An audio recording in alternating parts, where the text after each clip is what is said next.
Are you guys sick and tired of getting your ass kicked in arena? He's already dead. Well, I'm not gonna lie, I think I have the solution, at least for air defense. Now, look, I have spent literal days perfecting these 4 different strategies that I think will help you guys get as far as your heart's desire in this beautiful, beautiful game mode. As of the time of recording, I'm top 64 in the world, Apex Overlord. The thing is, it's only the beginning of the season, so it's not that big of a deal. But at the end of the video, I'm going to show you guys the team I used to get that far. But until then, I'm going to start out with my least favorite team composition.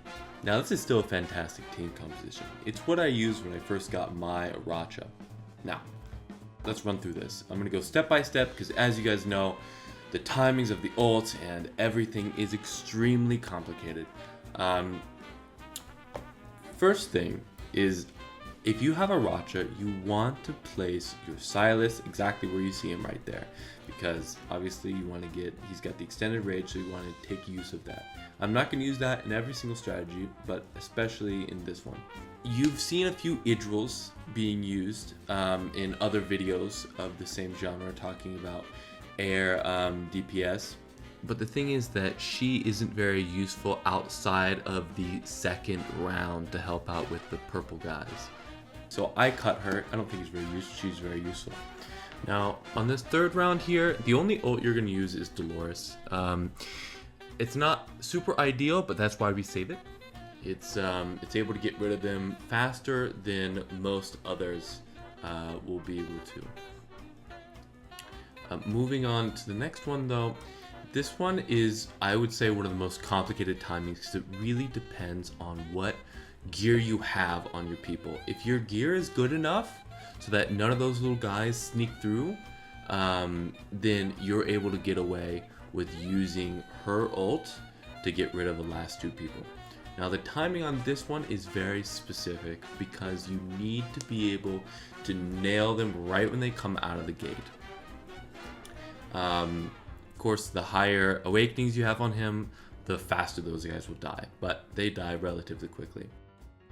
This phase here is a bit tricky, especially if you weren't able to have your Silas ult last that long, but usually I'm able to just rely on the end of the Silas ult and of Hatsut's ult to finish it off, because you really want to save everything for this final round here, where you just put everything to stall mostly, but just to deal enough damage so that nobody sneaks through and that you can get off your ult for Silas and Hatsut, finishing off the round.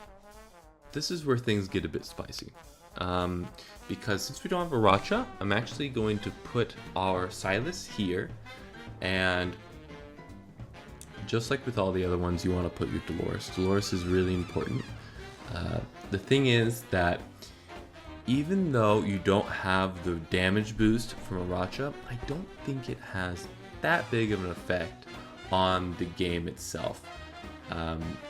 But it does have an effect on how you time this ult, because you want to make sure you time this ult right after the guy starts moving, just so that you can have as much ult as you can for the next wave. Now, the reason why I put Hatsut here is because she is able to have a bit of a more effective range, let's say, with her ult.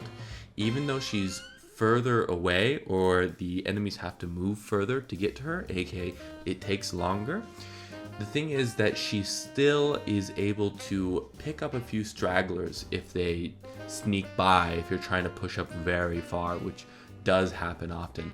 She can really kind of make sure they don't get too far and ruin your run.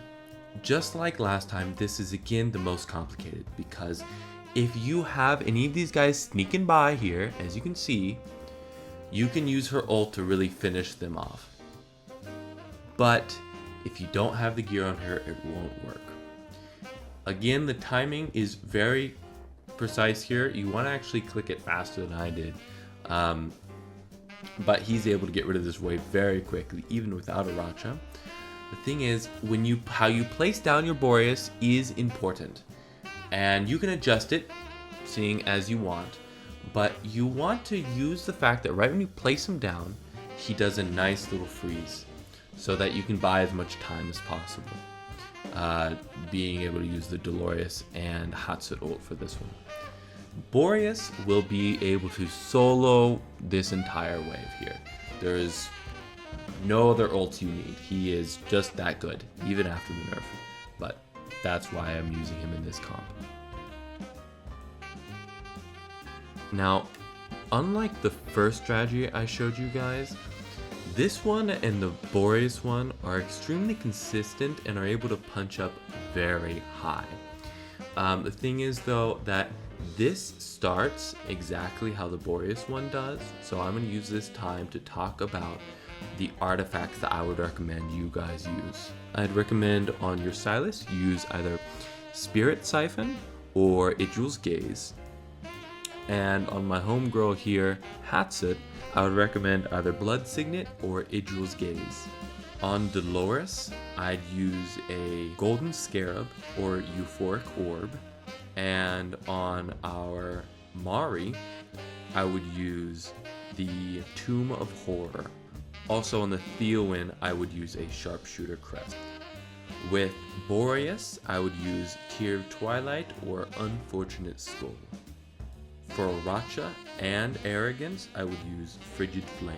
And finally, for my new and beloved Sargak, I would use either Idril's Gaze or Spirit Siphon. Now, onto the fight itself. Up to this point, it's been exactly the same.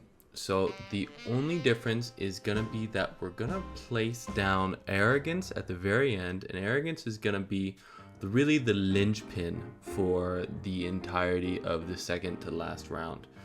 The thing that is a bit sketchy about this strategy is that you're gonna take a few hits in the beginning, especially on the round with Dolores. You're gonna take the most amount of hits, but in the beginning rounds, you can really take a lot of hits without any problems. What I find to be really useful is that a lot of these people put all their eggs into the beginning rounds and they save nothing for the very last two, but we demolished the last two. Absolutely, the most important rounds, this setup demolishes, as you can see here. We usually have a little bit left of Arrogance down, and when you place down an Arrogance, it is very important. And also, I would make sure that you have his ultimate completely maxed, and I'll also make sure that you have it so that he can have the dual blade split into two more often. But on to the next one.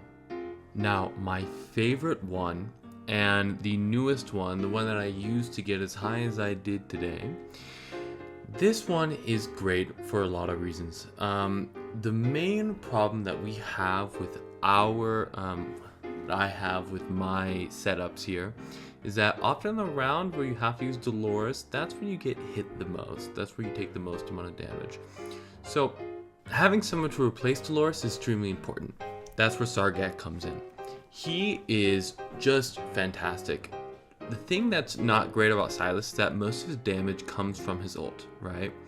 And as you can see here, you want to try to place down Sargak in the middle of her ultimate, because if you are, you can get him out even faster and get his ultimate off.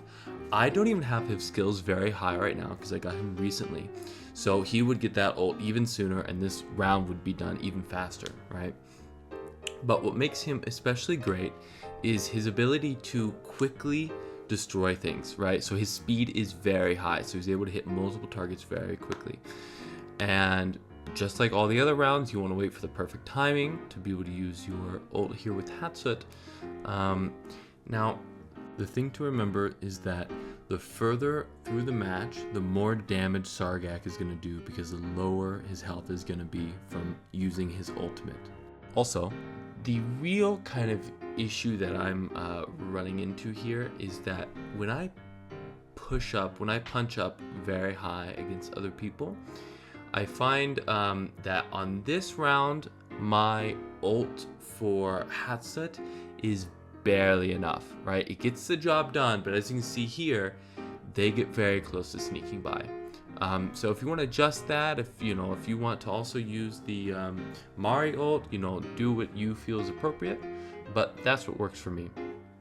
And just like all the other times, really just hit the auto button and let that, let that roll, and you'll be able to finish them off pretty quickly with little to no troubles. That being said, thanks for getting this far in the video, and if you found any of this useful, please be so kind as to like and subscribe, and we'll see you guys in the next one.